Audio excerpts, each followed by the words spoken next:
পশ্চিমবঙ্গে ক্যাম্পাস রক্তাক্ত হওয়া 2011-র পর থেকে শুরু হয়েছে সরকারি দায়িত্বে। আজকেও তাই হলো। সরকার যখন ক্ষমতায় থাকে, দায়িত্বে থাকে, তখন তাকে নমনীয় হতে হয়। বিশেষ করে ছাত্রদের প্রতি তো হতেই হয়।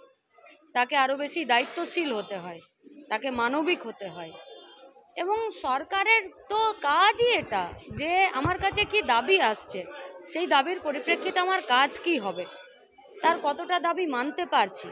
আর সেই দাবিটা না মানতে পারলে যতটা মানলাম, তারপরে আবার ছাত্ররা, সাধারণ মানুষরা এরা সব বিরোধিতার জায়গায় থেকে আন্দোলন করে। গণতন্ত্রের তো সংজ্ঞা এটাই, সংসদীয় গণতন্ত্রের সংজ্ঞা এটাই। কিন্তু একতরফাভাবে যদি কেউ গায়ে জোর দেখায়, আপনারা বলুন না, কতদিন বন্ধ আছে কলেজ ইউনিভার্সিটির নির্বাচন? কেন? সমবায়ের নির্বাচনগুলোতে বামপন্থীরা জিতছিল বলে এখন সমবায়ের নির্বাচনগুলো পঞ্চায়েত নির্বাচনের আদলে করতে শুরু করে দিল। কোথায় হলো না? দুর্গাপুর, তার সঙ্গে এই বিগত 4-5 দিনে যতগুলো সমবায় নির্বাচন হলো, তাই তো। এবং এটা তো আমরা প্রথম থেকে বলে আসছি যে সরকার যে ভূমিকা গ্রহণ করছে, তাতে সরকার গোটা রাজ্যের মানুষকে নৈরাজ্যের পথে যেতে বাধ্য করছে। এই ছাত্ররা তো ভেতরে ঢুকে তারা তাদের দাবির কথা জানিয়েছিল, বলেছিল। এরা সব মুখে বলে, নোটিফিকেশন জারি করে না। ফলত ছাত্রদের দায়িত্ব সরকারকে নিতে হবে। স্কুল কলেজের নির্বাচনের, ইউনিভার্সিটির নির্বাচনের দায়িত্ব সরকারকে নিতে হবে, করাতে হবে, গণতন্ত্রকে প্রতিষ্ঠা করতে হবে। একটা অগণতান্ত্রিক ফ্যাসিস্টিক কায়দায় চলা সরকার সম্পূর্ণ দুর্নীতিতে যুক্ত আছে। সেই সরকার পারে নাকি একটি বাচ্চা ছেলের উপরে গাড়ি চালিয়ে দিতে?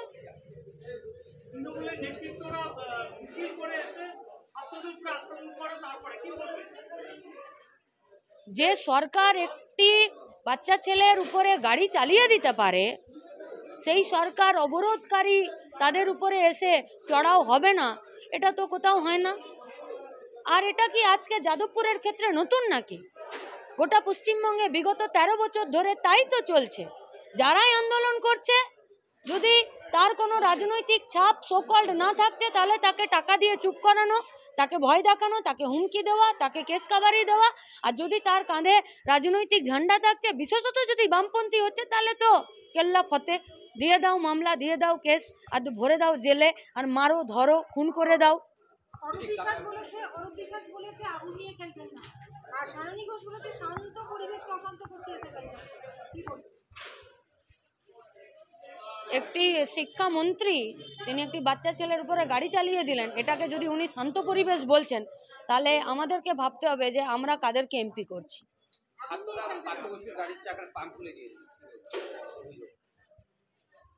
এটা কোনো অভিযোগ হলো?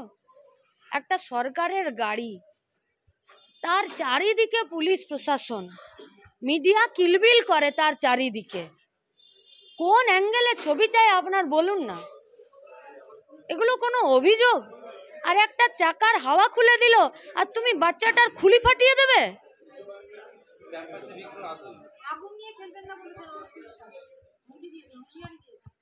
হ্যাঁ, আমরা তো দেখেছি পশ্চিমবঙ্গের বিভিন্ন জায়গায় বগটুইতেও তৃণমূলের আগুন নিয়ে খেলা দেখেছি আমরা।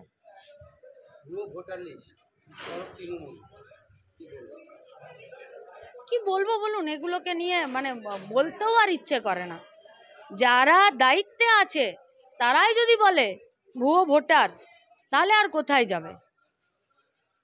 আরজিকর কাণ্ডে নির্যাতিতার বাবা দ্রৌপদী মুর্মু রাষ্ট্রপতির সাথে দেখা করতে গিয়েছিল, সময়ের অভাব বলে তিনি দেখা করলেন। দেখুন, এই যারা রাষ্ট্রপতি আছেন, যারা মোহন ভাগবত আছেন, যারা বিজেপির পার্টি আছেন, আপনি তাদের আদর্শের দিকে তাকান, তারা মনুবাদীতে চলে। সেই মনুবাদীতে আপনার এবং আমার জায়গা হয় লেবার রুমে, নইলে কিচেন রুমে। তারা একটি মেয়ের ধর্ষিতা হয়ে খুন হয়ে যাওয়ার বিষয়ে তারা এই একবারে নির্যাতিতার পরিবারের সাথে দেখা করবেন? এর আগেও তো স্বরাষ্ট্রমন্ত্রী এসেছিলেন, দেখা করেছিলেন? করেননি তো। যেদিনকে মোহন ভাগবত এসে বলে দিয়ে চলে গেলেন যে আরজিকর কাণ্ডে এই রাজ্যের মুখ্যমন্ত্রী যা স্টেপ নেবেন আমি তাদেরকে সম্মতি জানাবো, তাদেরকে সমর্থন জানাবো, তারপরের দিন থেকে বিজেপির নেতারা কোথায় ছিল?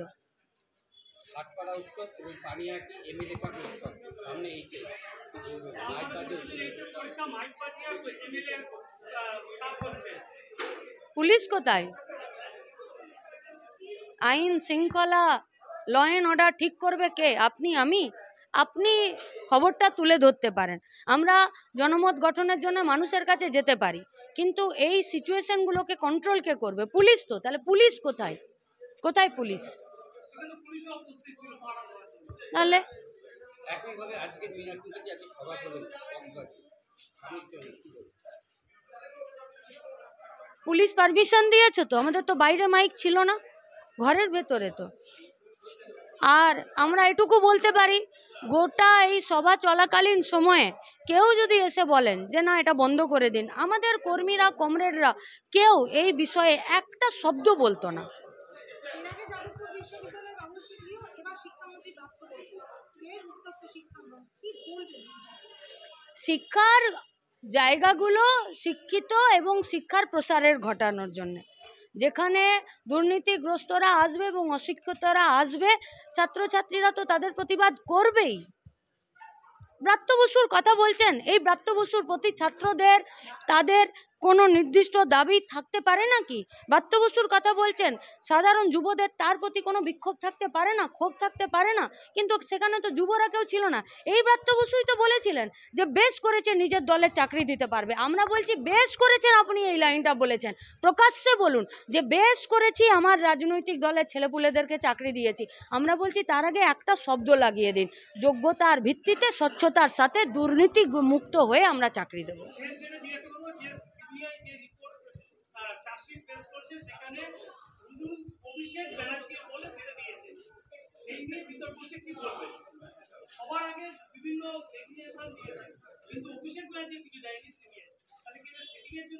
দেখুন, লাস্ট 2 মাসে আমার কাছে যা সমন এসেছে, আমার নামের পাশে আমার বাবার নাম এবং আমার ঠিকানা দেওয়া আছে। অভিষেক ব্যানার্জির সাথে তার কিসের সম্পর্ক যে তার বাবার নাম এবং তার ঠিকানা দিতে পারছে না? সেটা তো সিবিআইকে বলতে হবে। খুব ভালো প্রশ্ন করেছেন। আমরা বলবো অভিষেক ব্যানার্জিও এই বিষয়ে তার নিজস্ব শ্বেতপত্র বা নিজস্ব ক্ল্যারিফিকেশন বলুক। ওই সারাক্ষণ কাঁদুনি গাইলে হবে না যে আমি ওইদিকে যাব না, কেন আমার নাম বলছে, আমি ফাঁসিতে চলে যাব, সব বলে লাভ নেই।